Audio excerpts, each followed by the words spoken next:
The True Crime and Paranormal Podcast Festival will be held on August 25th through the 27th, 2023 in Austin, Texas. Join other ethical true crime podcasters, victim advocates, and paranormal creators for a weekend full of panels, roundtables, and live shows. Purchase your early bird tickets now at truecrimepodcastfestival.com/tickets. If you're a listener that resides in the Albuquerque, New Mexico area, you are going to love what I have to say. I'm going to be joining several of my friends, Nina from Already Gone, Eric from True Consequences, Josh Hallmark from True Crime Bullshit, and Charlie from Crime Lines, on Sunday, March 5th, 2023 at the Rio Bravo Brewing. From 4 to 7 p.m., you can purchase tickets now for the link in the show notes. I hope to see you there. Explicit content is found in this episode, so listener discretion is advised. Welcome back to True Crime Cases. I'm your host, Lainey. Forensic science is always expanding, and because of its complicated nature, scientists cannot get it right every time, no matter how hard they try or how diligently they work. However, that isn't to say there are no cases of intentional gross negligence and misconduct, such as those handled by Duane Deaver. Deaver was a self-proclaimed blood spatter expert who claimed to have worked on more than 500 bloodstain cases and written more than 200 reports on blood spatter, as well as testifying in 60 trials.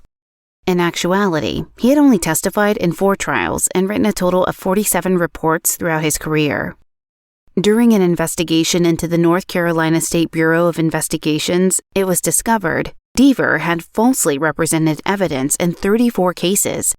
He was not the only one in his agency to commit such crimes, however. During the same investigation into the NCSBI, it was discovered that there were 200 total cases with misrepresented evidence over a 16-year period. In today's episode, we look at a case that threatens the integrity of a prominent forensic scientist and the groundbreaking case that helped cement that same scientist's career. Okay, on to the show.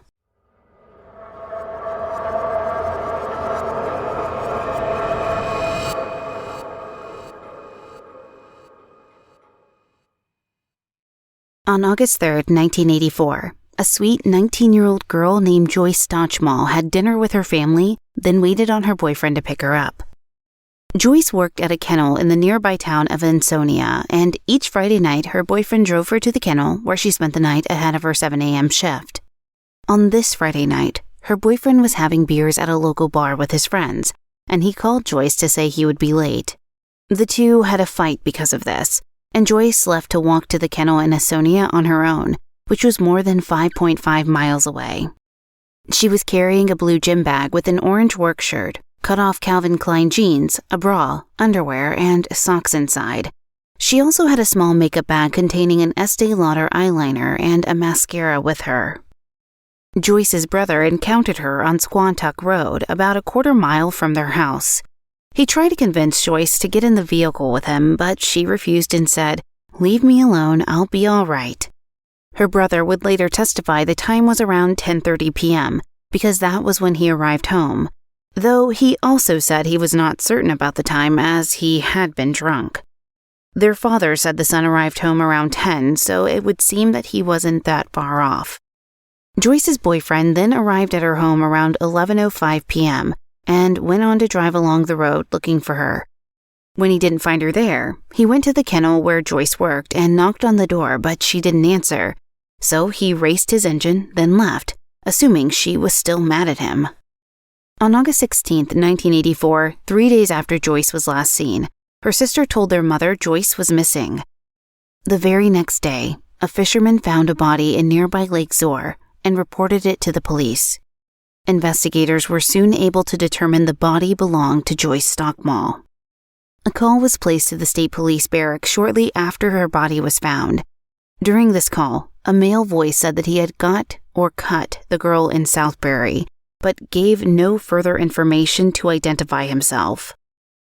On August 17, 1984, an individual went to the state police barracks in Southbury, Connecticut to complain about psychiatric treatment she received at Griffin Hospital. This individual was only referred to as D in court documents, so that's how we will refer to her here. Dee suffered from many mental disorders, including paranoid schizophrenia, which caused both visual and auditory hallucinations. 2 days before she went to the state police, a psychiatrist who was treating Dee found her behavior to be threatening, and because of this, prescribed her additional medications.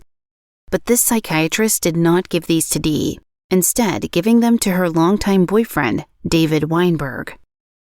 However, state police investigators got more than they bargained for at the time Dee walked into the barracks to report the hospital. In the process of reporting her medical mistreatment, Dee told investigators that on August 3rd, she had gone to New York to visit her mother and to start the process of moving out of the home she shared with David Weinberg. While there, she rented a U-Haul trailer and drove back to her and David's home on the 4th. However, she and David reconciled, and the pair went for a drive along a road close to David's place of employment.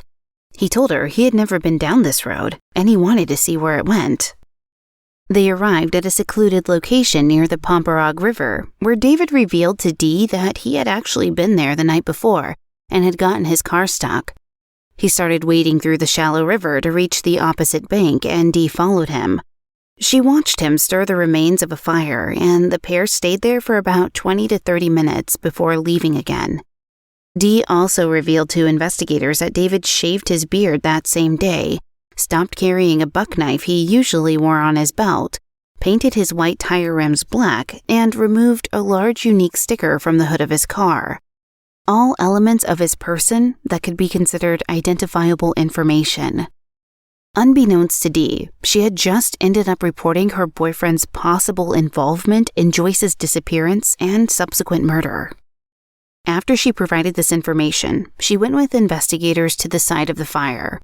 The following items were found in the fire: a piece of orange fabric, a Calvin Klein button, Calvin Klein rivets, bra closures, the remnants of an Estee Lauder eyeliner pencil, remnants of a small makeup bag zipper, the remains of a mascara brush, part of a burnt sock, and a blue fiber.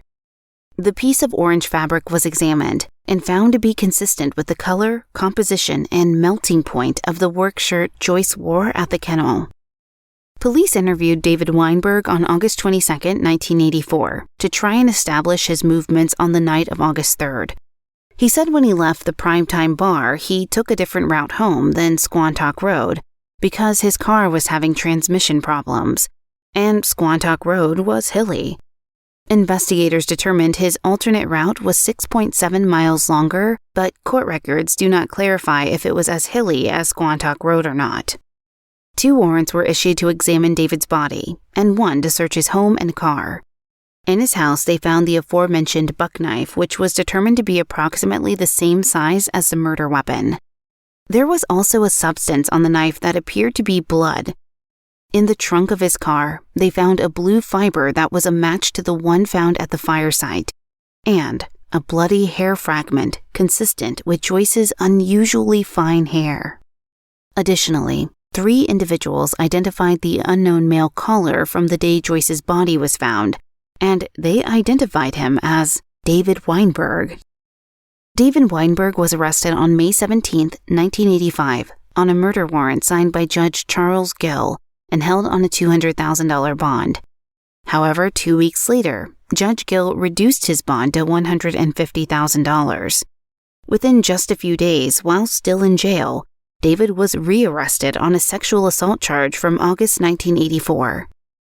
Despite this, by July 1985, his bond had been reduced to $100,000, which he was able to post. The trial for David Weinberg began in October 1988. Because of Dee's mental disorders, it had been questioned whether she was competent to testify and if she knew what telling the truth actually meant. However, she was found to be competent, and the judge ruled that Dee could testify against David. The defense attorney still attempted to discredit Dee by placing a large cardboard box on a court clerk's desk in the courtroom. The box contained Dee's psychiatric records, which he later began going through, page by page. He asked her about an incident that occurred in the 1970s, where she allegedly told her doctor she had a secret she could only tell police, but Dee did not recall that incident. During this questioning around her psychiatric history, Dee admitted to having hallucinations on August 3rd, at which time she saw a woman with David Weinberg. The attorney responded to this saying that the woman wasn't real, but Dee argued that she was real. David's defense team brought up a series of contradictions in the evidence being used to implicate David in Joyce's murder, such as the dimensions of the knife that had been removed from David's house. Questions surrounded the relevance of the knife because the blade was 2.5 inches long, but the depth of Joyce's wounds was measured as 4 inches. The defense also presented witnesses who called into question whether Joyce's boyfriend was at the bar where he said he was on the night of the murder, implying that the police hadn't considered other potential perpetrators and instead just zeroed in on the first suspect they had, which was David. Another witness argued that a blue blanket, usually in David Weinberg's car, had been given to a victim of a motorcycle accident, so the blue fibers found at the burn site couldn't have come from his car. Jurors were taken to the fire site so they could view the scene for themselves, although prosecutors had never determined where Joyce was actually murdered. During the defense's closing arguments, Joyce's mother stood up and applauded the defense attorney as he spoke.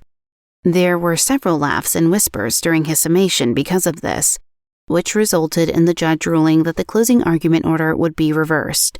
This gave the defense an opportunity to speak without the heckling. Despite this concession by the judge, it ended up being a moot point. After 12 hours of deliberation, the jury found David Weinberg guilty of murder. He was sentenced to life in prison, which equated to 60 years in Connecticut law. As most convicted murderers do, David Weinberg filed as many appeals as he could before he ran out of chances. In 2006, he attempted to have his conviction overturned during a habeas corpus trial, where he challenged his incarceration. In 2010, the Connecticut Innocence Project took a look at his case and found issues that led to the scheduling of a second habeas corpus trial. However, before the trial could occur, the Connecticut State Attorney and the Connecticut Innocence Project reached an agreement, which was all an attempt to avoid an exoneration during a trial. As part of this agreement, David Weinberg accepted his guilty plea and waived his rights to try and get his conviction overturned, or sue the state. In return, he was released with time served after serving almost 27 years of his 60-year sentence. The problematic evidence that led to this release was that there was male DNA under Joyce's fingernails that did not match David Weinberg. Long-forgotten statements were also found, wherein an unidentified woman said she had killed Joyce. The statement included details that were not known by the public, such as the fact that the only thing missing out of Joyce's purse was $20. This woman also said she took the purse and weighed it down before throwing it in Lake Sore. As the defense had argued during the course of the initial trial, the police had not done enough to rule out other suspects, regardless of whether or not David had, in fact, been guilty of the crime. Additionally, the now prominent forensic scientist, Dr. Henry Lee, had testified in the trial that there was no way of knowing if the blood on David's knife was human or animal, when in fact, tests had been done and revealed that the blood was animal. This is only one out of a handful of cases that Dr. Lee worked on that have been called into question in recent years. Dr. Henry Lee was born in China in 1938, then fled to Taiwan with his family when he was 10. As a young adult, Henry Lee worked for the Taipei Police Department, working his way up the ranks to captain. Then, in 1965, he moved to the United States, with less than $100 in his possession, and made his way to John Jay College, where he graduated with a degree in forensic science in 1972. He later attended New York University, where he earned his doctorate. After starting his career by working as an expert for the defense, he was named the director of the Connecticut State Crime Lab in 1979.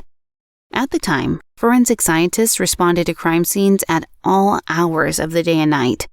Dr. Henry Lee proved to be an affable and persuasive witness on the stand, and eventually was called to testify in high-profile cases, such as the O.J. Simpson trial, the Phil Spector trial, and many more. So by 1986, he was a big fish in the state of Connecticut, investigating crime scenes and testifying at murder trials. With Dr. Lee's investigative skills and keen powers of observation, Connecticut successfully prosecuted a murder trial without a body. It was the first time this had ever happened in the state. This landmark case is what we are going to cover now, and you may be familiar with it if you are a Crimes of Passion listener. This starts our series called Love Bites, the Murder of Hella Crafts.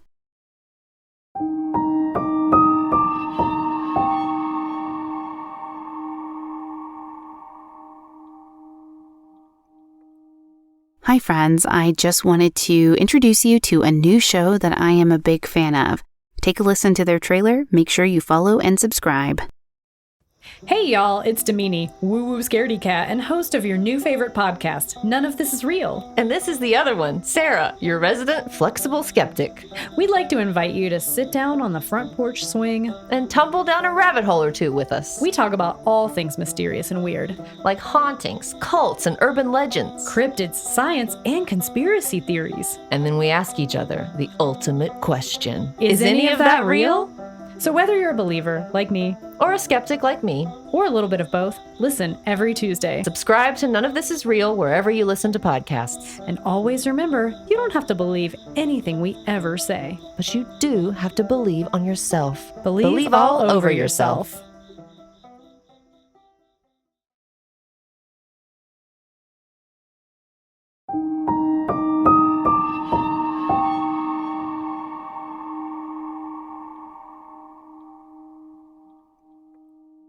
Hella Crafts was a Danish flight attendant, born Hella Nielsen on July 5, 1947, in Charlottenlund, a small town north of Copenhagen. Hella's father owned a gas station and had been a member of the resistance against the Nazis during World War II. Hella's mother was a firm believer that women should work. Hella's parents divorced when she was 7 because her father had a mistress, but the pair got back together when Hella was in her 20s. Apparently, mainly so her mother could inherit his estate when he died. Hella was a good student in school, and after graduating she traveled, working as an au pair in England and France before becoming a flight attendant for a short-lived airline. Hella spoke several languages, and when Pan Am advertised for flight attendants, she was one of 8 candidates selected out of the 200 candidates from Copenhagen. She went on to become the head of her class during training in Florida. She was described as reserved, which most friends believed was a Danish trait, but they all said she rarely opened up about the intimate details of her life. On May 24, 1969, Hella met Richard Crafts by the pool of Lenny's Hideaway in Miami, where she was staying during training. Richard was tall, slightly disheveled, and did not fit the profile of airline pilots then or now. His hair was bushy and fell down over his forehead. Hella was smitten and intrigued by Richard Crafts, who was a well-known philanderer. After training, the Pan Am flight attendants were headquartered out of New York to make catching international flights easier. 5 or 6 of them initially stayed in hotel rooms in Manhattan, but looked for a more permanent solution over time. They did not want to live in Manhattan as it was too scary. So Hella asked Richard to help them find an apartment. They found one in Queens, and although there were 5 of them living in a 3-bedroom apartment, it wasn't too cramped as at least one of them was always on a flight. However, it wasn't long before 2 of the flight attendants moved out, and Richard's philandering ways necessitated a move for the remaining 3. He was dating Hella and one of her roommates. Hella and a roommate used to go to the airport to watch Richard, to see who he left with. One of his other former girlfriends said she used to do the same thing. Another former girlfriend of Richard's said that the attraction was based on how unattainable he was. He ran hot and cold with everyone, including Hella, who he would drop for months at a time, then show up out of the blue expecting her to drop everything for him. And she did, saying she loved him and just waited on him to come back to her. Hella believed she was unable to conceive a child, particularly since she and Richard had been sexually active for several years without birth control and she did not get pregnant. The pair had an agreement that they would marry if she ended up pregnant, but that was not what happened. She eventually did conceive, but when she told Richard she was pregnant, he assaulted her and forced her to have an abortion. Hella conceived again, but Richard still refused to marry her, so she arranged to have another abortion. He reconsidered before that happened and changed his mind and said he would marry her. Hella rushed the marriage as she was afraid that if she gave him too much time, he would change his mind again and cancel their plans. They were married on November 29, 1975, at a friend's house. Many thought Richard was tricked into marriage, and he himself made snide remarks that the baby probably wasn't even his. He did not believe in divorce, so he expected Hella to be perfect in their marriage, or live up to his idea of a perfect wife. Richard had a plan that he would set Hella up in a country house, where they would have more kids and he would continue to sleep around while she cared for his family. He actually succeeded at this, and although they had 3 children, Richard never stayed faithful to Hella. Richard Crafts was born on December 20th, 1937, and was the eldest of 3 children of Andy and Lucretia Crafts. Andy was 13 years older than his wife, and it was a well-kept secret that he had been married previously.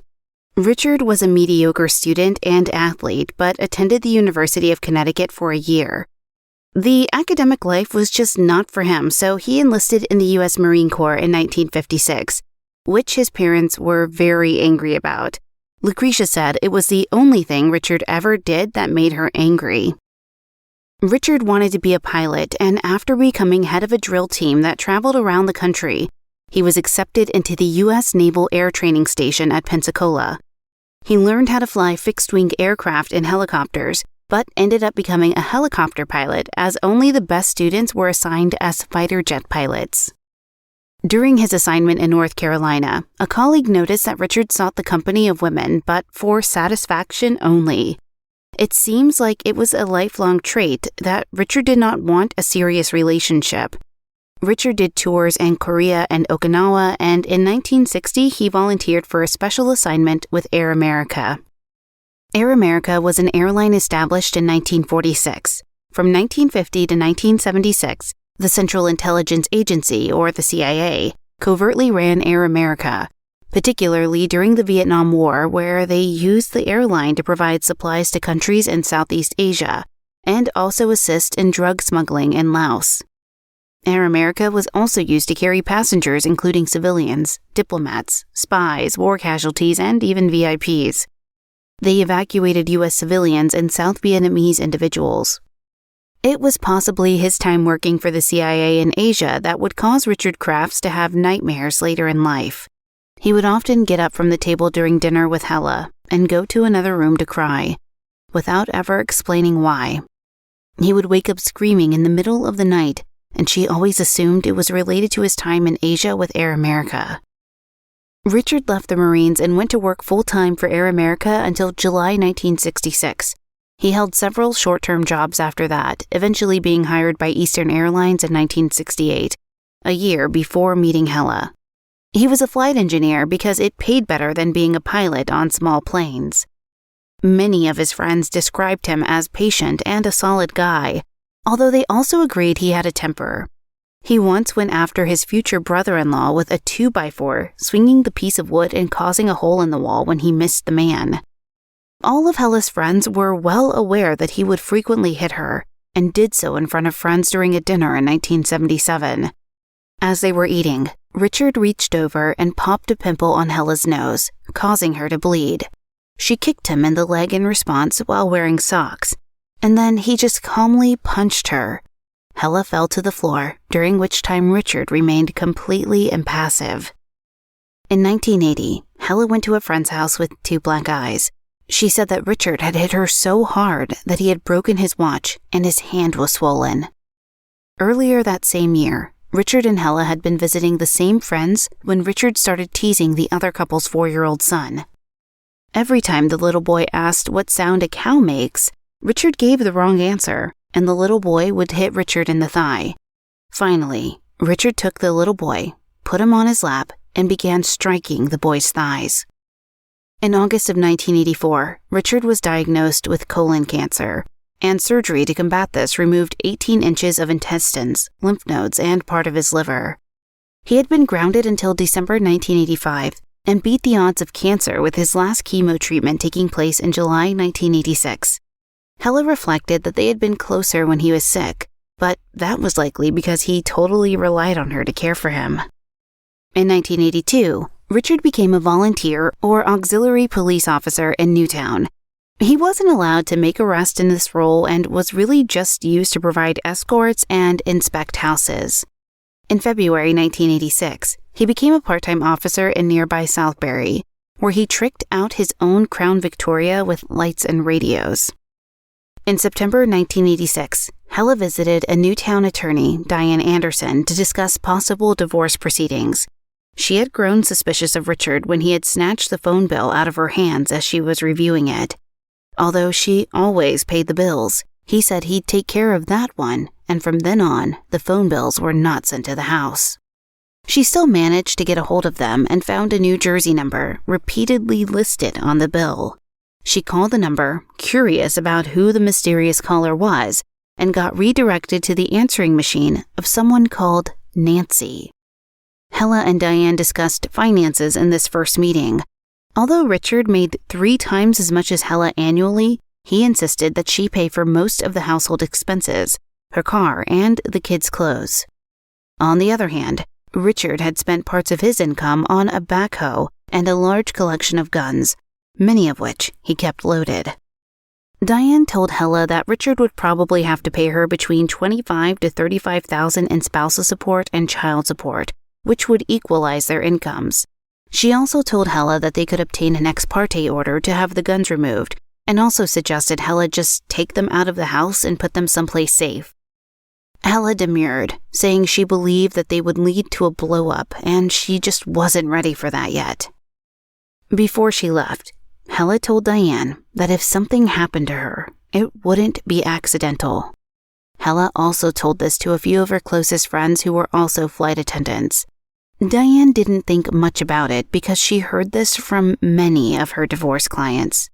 Sadly, divorce is very often something that stems from and or leads to many women feeling unsafe. Diane contacted private investigator Keith Mayo about 4 days after she met with Hella Crafts. Keith had handled hundreds of marital surveillances, and when Hella and Keith met, she asked for him to follow Richard to get proof of his infidelity. He had already discovered the address of someone called Karen, so it was merely a case of hurry and wait during a stakeout. During the first stakeout, Keith and his assistant established that Richard spent the night, and then they left as they had to appear in court early the next day. At the next stakeout, Keith and his assistant managed to get photographs of Richard and Karen locked in an embrace for about 5 minutes. Hella was shown these photographs, which caused her to break down and sob uncontrollably. Keith asked her if she was going to get a divorce, and she said she didn't know. But later she told Diane she would wait until Richard had his checkup with the oncologist, and then she would have him served. Despite everything she had gone through, she didn't want to serve him with divorce papers if the cancer had returned. In the meantime, she took numerous Polaroid pictures to Diane to show the arsenal Richard had in their house. There were a number of racks and 2 gun safes filled with guns, gleaming and lovingly cared for. In stark contrast, Hella also provided photos of the rest of the house that was in complete disrepair.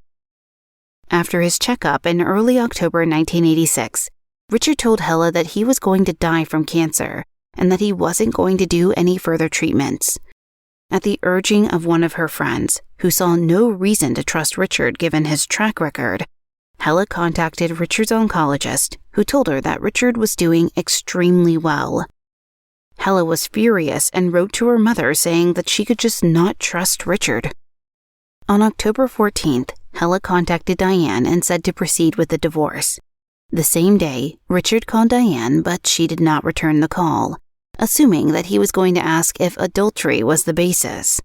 He was supposed to be served on November 12th, but Richard claimed the deputy did not show. In reality, Richard had purposefully dodged him, and did so again on November 14th. Ultimately, the papers were not served before Thanksgiving, and shortly thereafter, the divorce case became something else altogether. On December 1st, 3 of Hella's friends contacted Diane Anderson, stating that none of them had seen Hella since November 18th, which was completely out of character for her. She had failed to show up for several flights and left her children with Richard, as well as also missing a Thanksgiving dinner that she had been planning for weeks.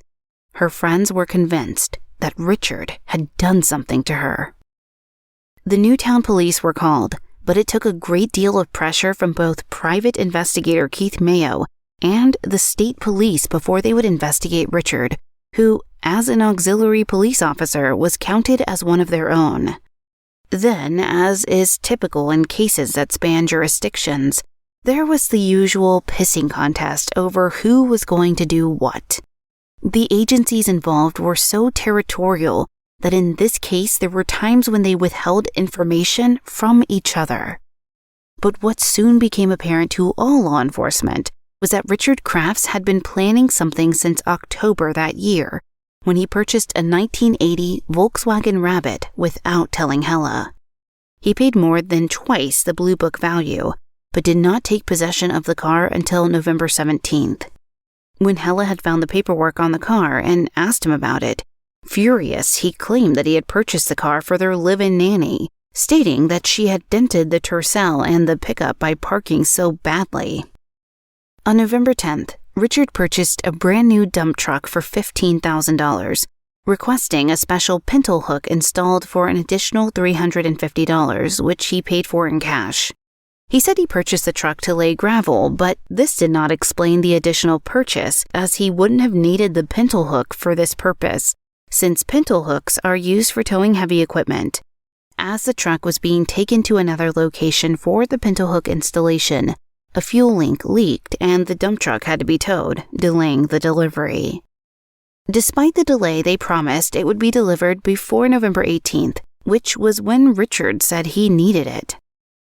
The same day as the truck purchase, Richard began calling tree services to inquire about renting a woodchipper. The first location he called was Lavely Tree Service in Norwalk, whose owner said he only rented to friends and so recommended calling Darien Rentals in Darien instead. Richard also ordered a freezer in Danbury, putting down a deposit of $100 in cash. When he picked up the freezer on the 17th, he told the manager to put the name as Mr. Cash. In 16 years, this was the only time the manager ever remembered anyone paying in cash for a major appliance. These 3 purchase locations were not particularly near Newtown, where the Crafts were located.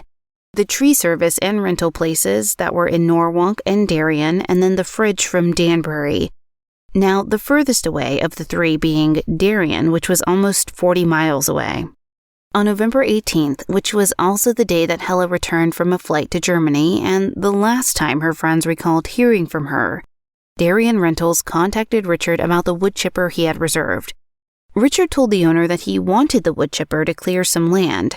The owner told him the Toyota would not be able to haul it, so he would need something much larger. In response to this news, Richard insisted the owner should continue to hold the woodchipper for him, stating he would pay $260 per day if the owner would hold it. The owner reluctantly agreed, and Richard paid for the transaction with his MasterCard. Late in the day on November 18th, a winter storm moved in, dumping a great deal of snow that caused the power to go out at the Crafts' home in Newtown. Richard took the nanny and the children to his sister's house in Westport, telling the nanny that Hella had left earlier to go to Westport, but showed no concern that Hella had not yet arrived at his sister's home. The next day, he told Hella's friend Rita that Hella was on her way to Denmark to take care of her ailing mother. He repeated this story a few days later, and when asked for his mother-in-law's phone number, he simply made up a phone number to call. On November 20th, Richard made several calls to ask about his dump truck that was supposed to have been delivered 2 days prior, threatening to cancel the entire purchase if they did not provide a replacement.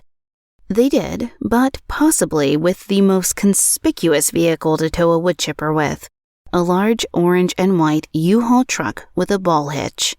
He contacted Darien Rentals and requested an adapter for the ball. The worker at Darien Rentals said this occasion was the first time he ever had to hook up a woodchipper to a U-Haul. That same day, a motorist saw a woodchipper and truck on Silver Bridge over the Housatonic River. Although the truck's hood was up, the motorist refrained from stopping because of an oncoming car, and also because he resented people for chipping wood into the river. When he passed the truck and woodchipper, he noticed a man crouched down as if to hide himself. On the following day, November 21st, Richard returned the woodchipper and paid the balance on his MasterCard. He then picked up the dump truck and gave the dealer a cashier's check for the balance. Later, he went to work at the police department for a few hours, and the very next day, he was in the air again. By the first week of December, many law enforcement officials believed Richard had something to do with Hella's disappearance. He took a polygraph on December 4th and passed, but because he was so cool and flat, this was even more suspicious than if he had failed some questions. Because he had worked for the CIA, investigators believed he might have taken some type of exotic substance to alter his responses and asked him to provide a urine test to test this theory, but the test was negative. Investigators questioned the nanny, who said that she had noticed a large dark stain on the master bedroom carpet after the 19th, but then only a few days later the rug had been removed. Richard Crafts had also removed the existing bedcloths and purchased new linens and a new comforter. Hella's car was found at the airport, but investigators did not inspect the car, and by the time they decided to take a look at it, it was gone. Investigators theorized this was why Richard purchased the VW Rabbit, knowing in advance that Hella's car would not be available for the nanny to drive. Investigators began looking for the missing rug, even combing through the dump as part of their search. A possible match was found, and investigators and volunteers retrieved it for forensic examination. Dr. Henry Lee, head of the State Police Forensic Lab, closely examined the rug, although he knew almost immediately that it was not from the Crafts' bedroom, as a nanny had reported a floor-to-floor carpet being removed, not the rug that had been found. The author of The Woodchipper Murder, Arthur Herzog, pegged Dr. Lee perfectly as a bit of a showman. It seemed as though he would take any opportunity to flaunt his apparent skills. Dr. Lee said they would have to look under the microscope, but even though the rug and carpet had the same backing, the weave was different and there wasn't any blood on it. The day after Christmas, 1986, law enforcement and crime scene investigators searched the Crafts' residence in Newtown. The home was in amazing disarray with disassembled bunk beds in the dining room, all the rugs in the bedrooms removed and mattresses laying on the floor. After the initial pass-through and evidence collection, the master bedroom was rearranged to look the way it had when Hella was still there, and Dr. Lee went to work with a microscope and chemicals. He found droplets on the mattress that glowed blue when tested. 113 items were removed from the house, in a search that lasted 48 hours. Officers left the search warrant on the microwave. The law enforcement agencies were still two warring factors, each refusing to share information with the other. A member of the state police, in an act of desperation, stopped at the police department to ask if anything odd had been reported on the 19th or 20th. A roads department driver reported seeing a woodchipper on River Road in the early morning hours of November 19th. He was certain this was the date because he had been clearing snow.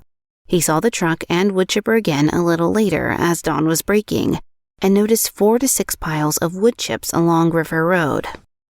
Investigators went out to River Road to search, and at their first stop found piles of wood chips alongside a letter from a cancer charity with Hella Craft's name on it. In early January, a thorough search began of the area, which included a dive team to search the water. Although a bag of bones was found, it turned out that these were deer bones that had most likely been thrown into the water by a poacher. However, a steel chainsaw was found, with the serial number filed off. The chainsaw bar was found sticking out of the sand. The search went on for a week, sometimes for up to 10 hours a day. A partial finger was found, as well as dental evidence. In addition to blood and tissue that was found on the chainsaw blade and some of the wood chips, Dr. Lee recovered almost 3,000 blonde hairs, which matched Hella's hair color. They were also tinted, which led investigators to believe they were from a female who had gone to the salon to get her hair done. Dr. Lee was also able to type the blood as type O, which happened to be Hella's blood type. On January 13, 1987, Richard Crafts was arrested on a charge of murder. He stalled and refused the police when they came to arrest him, which almost resulted in a standoff situation. He was finally placed under arrest, at which he began weeping about his children. You know, the ones he didn't help raise. Investigators theorized that Richard killed Hella by blunt force trauma in the bedroom, then placed her in the old freezer, which he later dumped somewhere. Once she was frozen, they believed he used the chainsaw to dismember her before placing her in the woodchipper. And trigger warning for my animal lovers out there, skip ahead about 15 seconds if you can't handle descriptions of what happens to an animal. They thought he might have gotten the idea from an incident that occurred the previous summer when Stephen Sir Filippi, annoyed by a barking German shepherd, knocked out the dog and then put it in a woodchipper with some wood to dispose of it. During the initial investigation and after Richard was first incarcerated, his brother-in-law, David Rogers, secretly destroyed evidence and worked on finding evidence that Hella had abandoned her children. He left the Crafts home unlocked, hoping it would be ransacked. His motive was that he didn't want Richard to go to prison, for fear he would be stuck raising Richard and Hella's children. However, David finally realized Richard was manipulating him, and he switched teams. Richard's trial was moved to New London, due to the publicity of the case making it unlikely he would receive a fair trial, and it began in May 1988. After 54 days, the case went to the jury, who deliberated for 17 days before coming back as a hung jury due to one holdout. This man believed that Hella's mother had smiled at Richard's craft in the courtroom as she testified, and therefore inexplicably decided that Richard couldn't be guilty. A mistrial was declared and Richard Crafts remained incarcerated until he could be tried again. The second trial was held in Norwalk in November 1989, and this one resulted in a guilty verdict. Richard was sentenced to 50 years in prison. A year after his guilty conviction, an inmate who had been recently released was arrested on a burglary charge. At the time, he had what appeared to be a note from Richard Crafts, including a diagram of his sister and brother-in-law's home, with an X to indicate where his own gun safes had been placed after they were returned to his family. The note said, "Gone all of President's Day week," which was an annual tradition for Karen and David Rogers. The note continued for the released inmate to, "Take care of my split, and I'll split with you." Richard, despite being incarcerated, was still scheming for money. On January 30th, 2020, Richard Crafts was released from prison to a halfway house, then to a homeless shelter for veterans. He was 82 years old at the time of his release, and it appears he is still alive today, as no obituary can be found for him. At his sentencing, Richard Crafts said that there was an explanation for his lack of emotion during the events of the case. He said, "I have feelings just like everybody else. Anger, fear, I have them all. I failed to express them because I spent 6 years in Southeast Asia being shot at almost every day. You get used to holding back, more immune to the outside. I never thought that that was a defect in my personality." There are scant records to show whether Richard underwent any psychiatric evaluation, but his actions and some of his comments tend to point to narcissistic personality disorder, or NPD. A number of examples are as follows. Individuals with NPD require constant admiration, which could explain his penchant for having affairs. They make achievements and talents seem bigger than they are, as might be the case regarding Richard's stories of his time in Southeast Asia. They tend to be preoccupied with having the perfect mate, which would cover his refusal to consider divorce and the need for Hella to be a perfect wife in their marriage.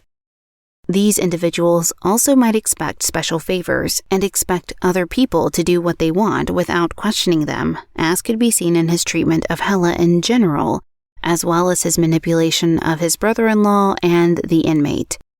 Perhaps most telling, people with NPD usually have an inability or unwillingness to recognize the feelings and wants of others, which could include when Richard beat Hella for being pregnant, and then insisted she terminate the pregnancy, as well as telling Hella he would marry her, although claiming the baby wasn't even his. Additionally, individuals with NPD can become impatient or angry when they aren't given the recognition they think they deserve. They can also become enraged or try to belittle others to make themselves feel superior. They have problems interacting with people, which was evident by the way Hella's friends all said he was odd and creepy. They also have difficulty managing their emotions and have a tendency to withdraw in order to deal with them. Richard seemingly did this when he would leave the dinner table and go to the living room to cry. Okay, listeners, thank you again for joining me this episode as we file away another true crime case.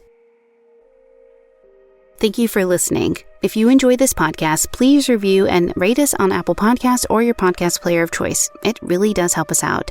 You can follow us on our social media. We're active on Twitter at truecrime_cases, Facebook, just search for True Crime Cases with Lainey, and Instagram at True Crime Cases with Lainey. And of course, our website is truecrimecasespodcast.com. We'd love to hear your episode suggestions, so feel free to send us an email, tcfcpod@gmail.com. This episode was researched by Olivia Holmesley and Susie St. John, and written by Susie St. John with content editing by Jesse Hawk. The book The Woodchipper Murder by Arthur Herzog was used largely for the research into Hella Craft's murder.